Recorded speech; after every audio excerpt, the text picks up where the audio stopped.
Kegagalan dakwah Rasulullah Shallallahu Alaihi Wasallam di negeri Taif dan semakin kuatnya tentangan dari orang-orang kafir Quraisy membuat Rasulullah Shallallahu Alaihi Wasallam dan para sahabatnya hijrah menuju Yathrib, Madinah. Lalu bagaimanakah perkembangan Islam di kota Madinah yang bercahaya ini? Bersama saya Oki Setiana Dewi dalam Into Jannah dan dapatkan package umrah secara percuma dari Andalusia Travels and Tours di akhir program. Masihkah ada ruang untukku di tempatmu yang luas? Ku tahu aku banyak dosaku. Masihkah ada lagi belas? Allahumma inni as'alukal jannah.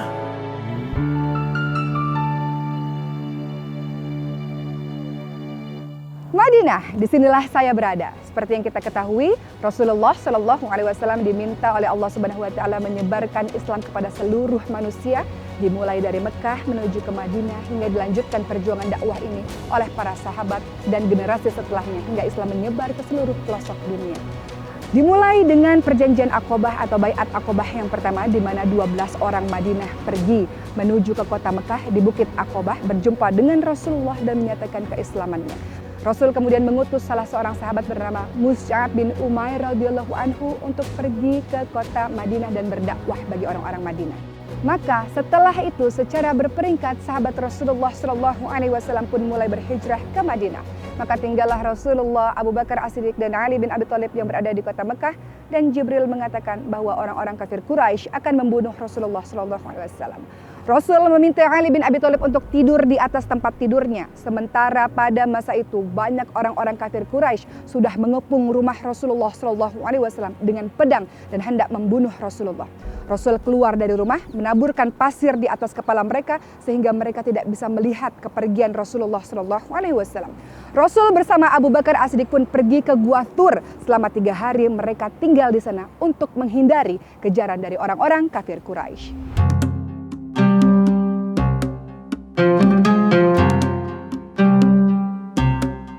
Inilah Gua Thur.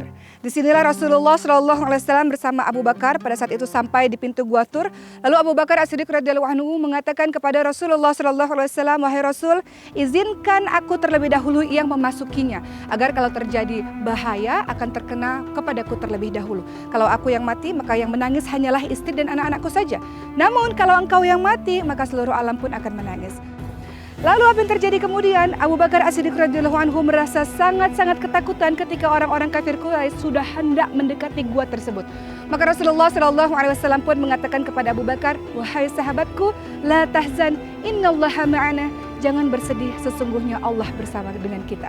Maka Allah Subhanahu Wa Taala pun menolong kedua hamba tersebut. Cerita yang masyhur yang tersebar di kalangan masyarakat mengatakan Allah menolong dengan cara memberikan adanya sarang laba-laba yang menutupi pintu gua, kemudian ada sarang-sarang burung dan ada batang-batang pohon yang orang-orang kafir Quraisy merasa tidak akan mungkin ada orang yang bisa masuk ke dalam pintu gua dengan keadaan yang seperti itu. Orang-orang kafir Quraisy ketika itu merasa sangat-sangat marah ketika mengetahui Rasulullah Shallallahu Alaihi Wasallam tidak ada di rumah atau menghilang, dan kemudian mereka membuat pertaruhan. Siapapun yang berhasil menemukan atau membunuh Rasulullah Shallallahu Alaihi Wasallam maka akan diberikan hadiah, yaitu 100 unta.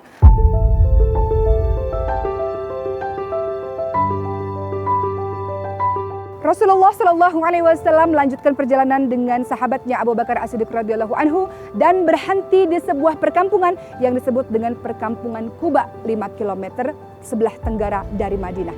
Disinilah saya berada dan disinilah Masjid Quba berdiri. Atas usulan dari Ammar bin Yasir radhiyallahu anhu, Rasulullah Shallallahu Alaihi Wasallam pun mendirikan atau membina Masjid Quba. Rasul meletakkan batu pertama diikuti oleh Abu Bakar As-Siddiq radhiyallahu anhu dan diikuti oleh sahabat-sahabat lainnya. Masjid Quba ini didirikan di atas sebuah kebun kurma yang memiliki luas sekitar 1.200 meter persegi dan kemudian mengalami beberapa kali perluasan sampai sekarang luasnya adalah 5.035 meter persegi. Selanjutnya saya akan membawa Anda semua menuju ke Masjid Jumat.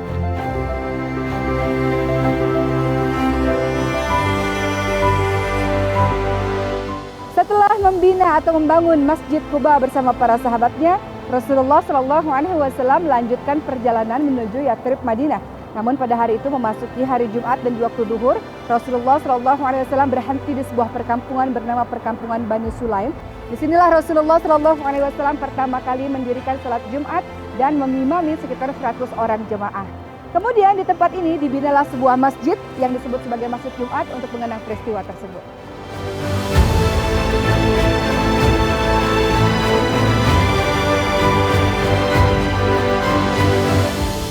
Kisah selanjutnya adalah Masjid Qiblatain atau Masjid Bani Salamah, terletak 7 km dari Masjid Nabawi Madinah. Disebut dengan Masjid Bani Salamah karena masjid ini didirikan di atas bekas rumah Bani Salamah. Pada tahun 2 Hijriah, Rasulullah SAW melaksanakan sholat zuhur di tempat ini. Di tengah-tengah sholat, tiba-tiba turunlah wahyu yaitu surah Al-Baqarah 144 yang menjelaskan akan perpindahan kiblat sholat yang tadinya menghadap ke Baitul Maqdis Palestina, kemudian berpindah menuju ke Masjidil Haram. Maka masjid ini disebut juga dengan Masjid Dua Kiblat atau Masjid Qiblatain.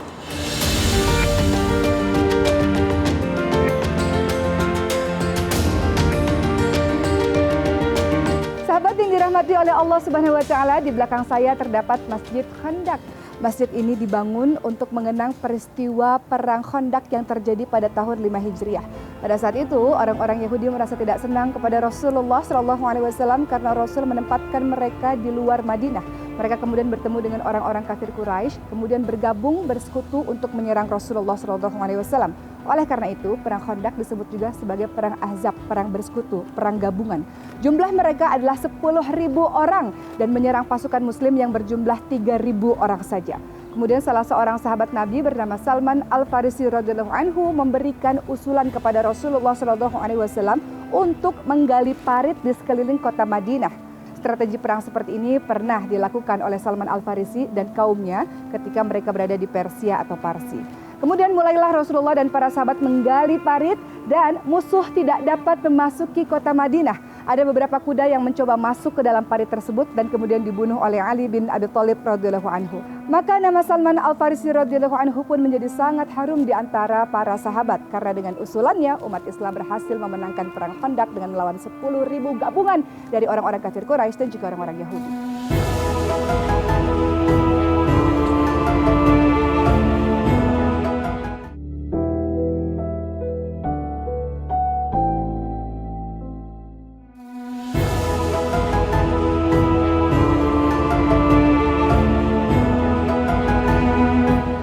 Perjalanan yang sangat panjang dan berhenti di beberapa tempat, akhirnya Rasulullah SAW sampailah di kota Yathrib, Madinah. Seluruh orang yang ada di Madinah menyambut Rasulullah SAW dengan sangat-sangat bahagia. Rasulullah SAW menyerahkan kepada untanya, di mana unta itu berhenti, disitulah Rasulullah SAW akan berhenti. Unta Rasulullah berhenti di rumah Abu Ayyub Al-Ansori. Rasulullah SAW pun tinggal di rumah sederhana milik Abu Ayyub Al-Ansori selama 7 bulan sambil menunggu pembinaan dari Masjid Nabawi dan rumah Rasulullah SAW selesai. Disinilah saat ini saya berada di masjid yang kemudian dikenali dengan Masjid Nabawi. Tempat ini mulanya dulu adalah pohon-pohon kurma dan kuburan orang-orang musyrik serta banyak sekali berhala-berhala. Maka Rasulullah SAW dan para sahabatnya menebang pohon-pohon kurma, membongkar kuburan-kuburan orang musyrik, dan kemudian menghancurkan berhala-berhala dan kemudian mendirikan atau membina masjid ini. Pada saat itu, adzan pertama kali pun dikumandangkan di Masjid Nabawi untuk memanggil orang-orang sholat. Tidak hanya sebagai tempat orang-orang sholat, tapi Masjid Nabawi juga berfungsi sebagai tempat tinggal orang-orang miskin, tempat belajar orang-orang Islam, dan menyusun kekuatan dari orang-orang Islam itu sendiri. Ketika sampai di Madinah, Rasulullah SAW juga membuat sebuah perjanjian antara dirinya, kaum muslimin, orang-orang Yahudi, dan suku-suku lainnya yang ada di Madinah. Perjanjian itu berisi tentang hak-hak dan kewajiban para penduduk Madinah agar mereka bisa menjadi satu kesatuan yang kuat. Dan Madinah pun menjadi pusat pemerintahan Islam pertama di dunia.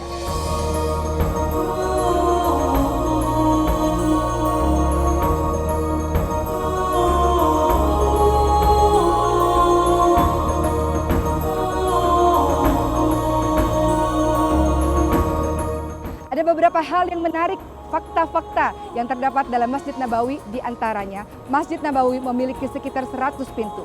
Masjid Nabawi memiliki 7 orang imam, 17 muazin, dan dibersihkan sehari 3 kali. Masjid Nabawi juga memiliki 262 payung yang sangat besar yang biasanya akan terbuka di siang hari, sehingga semua orang yang datang ke Masjid Nabawi tidak akan pernah merasa panas. Masjid Nabawi juga memiliki sebuah taman yang disebut dengan Taman Syurga, terletak di antara makam Rasulullah SAW dan mimbar Rasulullah SAW. Raudhah dikenali dengan karpetnya yang berwarna hijau, dan siapapun yang berdoa di tempat itu, insya Allah termasuk dari tempat-tempat yang mustajab yang dikabulkan oleh Allah Subhanahu wa Ta'ala.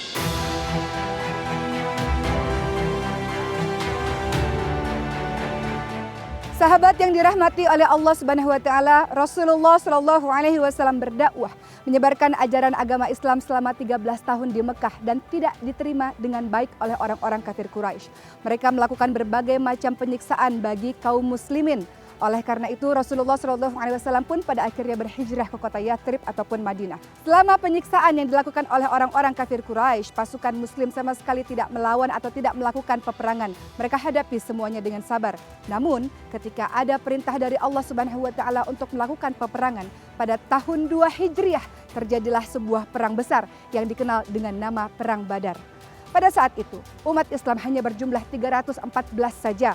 Rasulullah SAW meminta kepada pasukan muslim untuk mencari tempat yang dekat dengan sumber air. Disitulah mereka bisa minum dan mencari kekuatan. Lalu Rasulullah SAW juga meminta kepada seluruh sahabatnya untuk menutup sumber-sumber air di tempat-tempat lain sehingga orang-orang kafir Quraisy akan merasa kehausan. Perang pun dimulai. Rasulullah SAW meminta kepada Allah Subhanahu wa Ta'ala. Rasul mengatakan, "Ya Allah, selamatkan kami ya Allah. Kalau Engkau tidak menyelamatkan umat Islam pada saat ini, maka tidak akan ada seorang pun hamba-Mu yang akan menyembah-Mu setelah ini, wahai Allah Subhanahu wa Ta'ala." Maka perang pun dimulai. Pasukan Islam yang berjumlah 314 ditolong oleh 1000 malaikat yang Allah turunkan dari langit. Maka Perang Badar pun dimenangi oleh umat Islam sebagai tanda kalau Allah berkehendak, semua pun akan terjadi. Mudah-mudahan kita termasuk orang-orang yang senantiasa percaya dengan pertolongan dari Allah dengan ikhtiar maksimal dan doa dengan sepenuh hati yang kita ucapkan kepada Allah Subhanahu wa Ta'ala.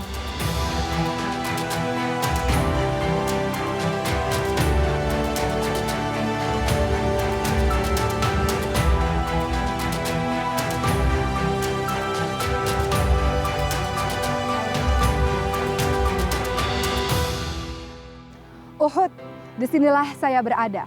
Perang Uhud terjadi pada tahun 3 Hijriah, tepatnya 1 tahun setelah Perang Badar. Pada saat itu orang-orang kafir Quraisy merasa sangat marah dan ingin balas dendam kepada orang-orang muslim. Maka terjadilah perang yang dinamakan dengan Perang Uhud. Mereka mengirimkan 3.000 pasukan dan melawan orang-orang muslim. Pada saat itu pasukan muslim berjumlah 1.000 orang. Ketika hendak melakukan perjalanan ke Bukit Uhud, tiba-tiba salah seorang tokoh munafik bernama Abdullah bin Ubay bin Salul pun mengatakan kepada seluruh pasukan muslim, "Kenapa kalian harus berperang? Kembali saja, tidak perlu berperang, tidak perlu membuat diri kalian mati dalam peperangan ini." Maka sebanyak 300 orang pun mendengarkan kalimat dari Abdullah bin Ubay bin Salul sehingga tersisalah 700 pasukan muslim. 700 pasukan muslim datang ke tempat ini dan kemudian Rasulullah SAW berpesan kepada 50 orang yang diamanahkan untuk berdiri di tempat ini dan tidak meninggalkan tempat ini apapun yang terjadi. Mereka berdiri di Bukit Pemanah dan Rasul katakan, "Kami menang, kami kalah, jangan pernah engkau turun dari Bukit Pemanah ini." Maka kemenangan pun hampir di depan mata bagi umat Islam. 50 orang-orang yang diamanahkan oleh Allah Subhanahu wa Ta'ala berada di Bukit Pemanah ini pun pada akhirnya turun dan berusaha untuk mengambil harta rampasan perang. Namun apa yang terjadi? Pasukan dari Khalid bin Walid pada saat itu dari belakang bukit kemudian menuju ke arah Bukit Pemanah ini dan kemudian mulai memanah pasukan-pasukan muslim. Setelah perang Uhud berakhir, Rasulullah SAW pun mulai melihat keadaan para sahabat-sahabatnya. Rasulullah SAW tidak mampu menahan air matanya karena begitu sedih, begitu banyak para sahabat yang mati syahid di jalan Allah SWT. Salah satu yang membuat Rasulullah SAW sangat-sangat bersedih adalah kematian dari pamannya yang disebut dengan Asadullah atau singanya Allah SWT bernama Hamzah bin Abdul Muttalib radhiyallahu anhu. Keadaan Hamzah bin Abdul Muthalib radhiyallahu anhu sangat-sangat mengerikan, membuat Rasulullah SAW terus-menerus menangis. Pada saat itu, keadaan Hamzah bin Abdul Muthalib adalah dadanya terbelah dan jantungnya telah dimakan oleh seorang wanita yang bernama Hindun binti Utbah. Hindun binti Utbah merasa sangat marah kepada Hamzah bin Abdul Muthalib karena Hamzah bin Abdul Muthalib telah membunuh ayahnya dan saudaranya pada saat perang Badar. Rasulullah SAW memandang seluruh orang-orang yang mati syahid dan Rasulullah SAW pun mengatakan bagi mereka adalah syurga Allah Subhanahu wa taala. Kalau ingin selamat di jalan Allah Subhanahu wa taala, selain melakukan ibadah secara lillah karena Allah Subhanahu wa taala, juga ittiba. Ittiba bermakna adalah engkau meniru apa yang dilakukan dan apa yang diucapkan oleh Rasulullah SAW. Dengan begitu insya Allah mudah-mudahan kita termasuk orang-orang yang dimasukkan ke dalam syurga Allah, bertemu dengan Rasulullah, bertemu dengan para syuhada karena kita mengikuti kalimat-kalimat Rasulullah SAW. Insya Allah.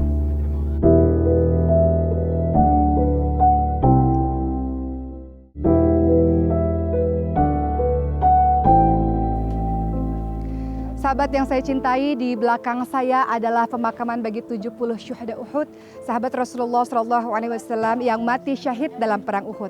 Peperangan demi peperangan yang dilalui oleh umat Islam membuat Islam semakin menyebar luas sampai keluar tanah Arab. Beberapa di antaranya adalah Rom, kemudian Habsyah, Mesir. Beberapa menerima ajakan Rasulullah SAW memasuki Islam, beberapa pun menolak. Namun semakin hari umat Islam semakin kuat sampai akhirnya Rasulullah SAW beserta seluruh sahabatnya memasuki kota Mekah, kembali lagi ke tanah kelahiran mereka dalam peristiwa yang dinamakan pembebasan kota Mekah atau Fatu Mekah.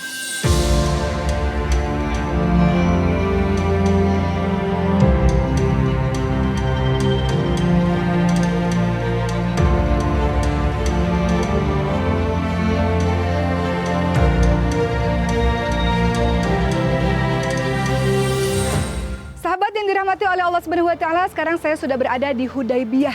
Di tempat inilah Rasulullah SAW mengadakan perjanjian Hudaybiyah bersama orang-orang kafir Quraisy. Ketika itu Rasulullah dan para sahabatnya hendak melaksanakan ibadah di kota Mekah, namun orang-orang kafir Quraisy hendak menyerang Rasulullah SAW. Maka Rasulullah SAW pun berunding dengan mengirim utusan yaitu Utsman bin Affan radhiyallahu anhu, dan kemudian tersiar kabar Utsman bin Affan akan ditahan oleh mereka, sehingga Rasulullah dan para sahabatnya mengikat janji setia di bawah pohon yang disebut dengan perjanjian Bai'atur Ridwan. Di bawah pohon inilah mereka bersumpah setia untuk terus membela pasukan Islam dan akan menyerang orang-orang kafir Quraisy sampai titik darah penghabisan. Sampai akhirnya Utsman bin Affan pun dikembalikan kepada Rasulullah dan Rasulullah mengirimkan seorang utusan bernama Suhail bin Amr, dan akhirnya terjadilah perjanjian di tempat ini yang berisi bahwa yang pertama, orang-orang Islam tidak boleh melaksanakan ibadah pada tahun ini melainkan tahun depan dengan tidak membawa senjata apapun. Yang kedua, terjadinya gencatan senjata, tidak boleh berperang selama 10 tahun antara umat Islam dan orang-orang kafir Quraisy. Yang ketiga, apabila ada orang-orang Madinah menuju ke Mekah, maka orang-orang kafir Quraisy tidak akan mengembalikan ke Madinah. Namun sebaliknya, apabila ada orang-orang Mekah yang menuju ke Madinah, maka Rasulullah harus mengembalikan orang tersebut ke Mekah. Dan di perjanjian ini pula lah Rasulullah SAW pada akhirnya bisa mengirim berbagai macam utusan untuk mereka bisa memasuki agama Allah melewati utusan-utusan Rasulullah SAW.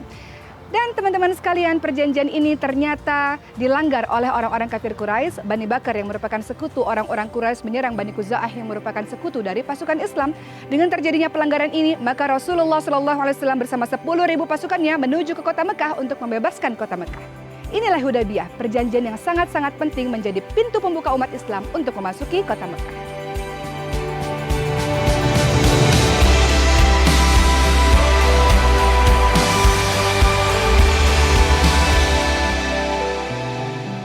Mekah, disinilah saya berada. Rasulullah SAW bersama 10.000 pasukannya pada akhirnya menuju kota ini untuk membebaskan kota Mekah. Namun di tengah perjalanan, Abu Sufyan menemui Rasulullah SAW dan menyatakan keislamannya di hadapan Rasulullah SAW. Ia mengatakan, aku tidak pernah melihat kekuatan Muslim sebesar ini dan tidak akan pernah ada yang dapat mengalahkan kaum Muslimin. Rasulullah SAW memasuki kota Mekah dengan menundukkan pandangannya dan membacakan surah Al-Fat ayat 1. Inna fatahna laka fatham mubina. Pada hari ini kami telah memberikan kepadamu sebuah kemenangan yang nyata. Rasulullah SAW menundukkan pandangannya, tanda bahwa Rasulullah SAW merasa bahwa semua yang didapatkan oleh kaum muslimin pada hari itu adalah sebab pertolongan Allah yang maha besar, sebab pertolongan Allah yang maha kuasa.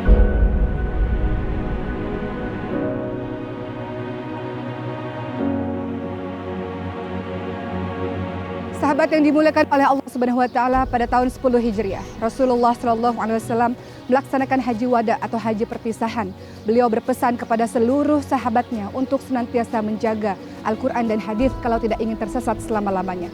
Beliau juga berpesan agar betul-betul mendengarkan khutbah dari Rasulullah sallallahu alaihi wasallam kali ini, karena mungkin saja tahun depan Rasulullah sallallahu alaihi wasallam tidak dapat lagi berjumpa dengan mereka semua. Pada saat itu kemudian turunlah surah An-Nasr ayat 1 sampai 3. A'udzubillahi minasyaitonirrajim. Idza jaa nasrullahi wal fath wa ra'aitan nasa yadkhuluna fi dinillahi afwaja fasabbih bihamdi rabbika wastaghfir innahu kana tawwaba. Apabila telah datang pertolongan Allah dan kemenangan, engkau saksikan beramai-ramai orang masuk ke dalam agama Allah Subhanahu wa taala, maka bertasbihlah dengan memuji Allah Subhanahu wa taala dan memohon ampunanlah kepada Allah Subhanahu wa taala. Sesungguhnya Allah adalah Maha Pengampun. Pada hari Senin, di waktu subuh, Rasulullah sallallahu alaihi wasallam membuka tirai dari biliknya dan tersenyum ketika melihat seluruh kaum muslimin salat berjamaah bersama dengan Abu Bakar As-Siddiq radhiyallahu anhu. Mereka hampir-hampir saja tidak fokus ketika melaksanakan sholatnya. Mereka menyangka bahwa Rasul betul-betul telah sembuh. Namun yang terjadi adalah sebaliknya. Rasul kemudian terbaring lemah di pangkuan Aisyah radhiyallahu anha. Pada saat itu Rasulullah sallallahu alaihi wasallam semakin lemah dan semakin lemah, berpesan kepada sahabat-sahabatnya, "Wahai sahabat-sahabatku, janganlah sekali-kali engkau meninggalkan sholat. Wahai sahabat-sahabatku, tetaplah terus bertakwa kepada Allah Subhanahu wa taala." Beliau terus mengatakan, "Ya Allah, betapa beratnya sakratul maut ini ya Allah. Ya Allah, betapa beratnya rasa sakit ini ya Allah. Ya Allah, tolonglah aku untuk menghadapi sakratul maut ini ya Allah." Kemudian Allah Subhanahu wa taala pun mendengarkan kalimat Rasulullah sallallahu alaihi wasallam. Rasulullah sallallahu alaihi wasallam terus-menerus mengatakan, "Ya Allah, ampunilah kesalahan-kesalahanku ya Allah. Ya Allah, berikanlah karunia terhadapku ya Allah. Ya Allah, ya Tuhanku, bawalah aku menuju ke Ar-Rafiqul A'la, bawalah aku ke syurga ya Allah." Rasulullah sallallahu alaihi wasallam menegakkan tangannya dan terus mengatakan, "Bawalah aku ke Ar-Rafiqul A'la," sampai kemudian tangannya melemah dan Rasulullah sallallahu alaihi wasallam menghembuskan nafas terakhirnya di pangkuan Aisyah radhiyallahu anha. Aisyah radhiyallahu anha ketika melihat Rasulullah sallallahu alaihi wasallam wafat, beliau tidak tahu apa yang harus beliau perbuat dan beliau mengatakan kepada seluruh sahabatnya ketika itu, "Rasulullah telah tiada. Rasulullah telah kembali ke rahmatullah. Rasulullah telah wafat." Seluruh penduduk Madinah tidak percaya akan hal itu, sahabat-sahabat sekalian. Seluruh penduduk Madinah merasa bahwa Rasulullah sallallahu alaihi wasallam tidak mungkin meninggalkan mereka. Sahabat yang dirahmati oleh Allah Subhanahu wa taala, Rasul memang telah wafat, namun Islam telah sempurna. Dengan perjuangan yang beliau lakukan bersama para sahabat-sahabatnya, kehilangan anggota keluarganya, kehilangan hartanya, kehilangan rumahnya, diusir dari tanah kelahirannya, Islam sampai kepada kita pada hari ini, sahabat-sahabat sekalian. Mudah-mudahan dengan kisah yang saya sampaikan membuat kita semakin mencintai Rasulullah sallallahu alaihi wasallam dan berpegang teguh kepada ajaran agama Allah dan sunnah dari Rasulullah sallallahu alaihi wasallam.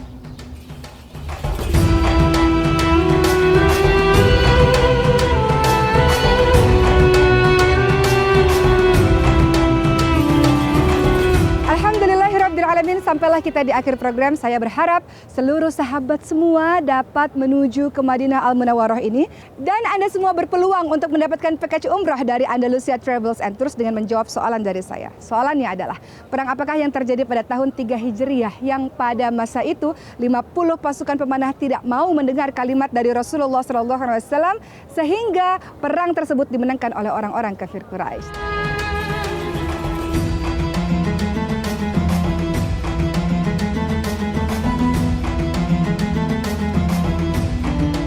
Saya mengucapkan terima kasih kepada Andalusia Travels and Tours dan Oman Air yang telah membawa saya ke tempat ini. Insya Allah kita jumpa lagi di episode berikutnya di negara yang berbeda dengan sejarah yang berbeda. Assalamualaikum warahmatullahi wabarakatuh. Tunjukkanlah aku jalan sebenar, agar dapat aku melangkah tenang. Sedarkanlah aku di kala lena, agar lalaiku kembali sedar. Bisikan padaku sehalus bayu, gerakan hatiku agar ku tahu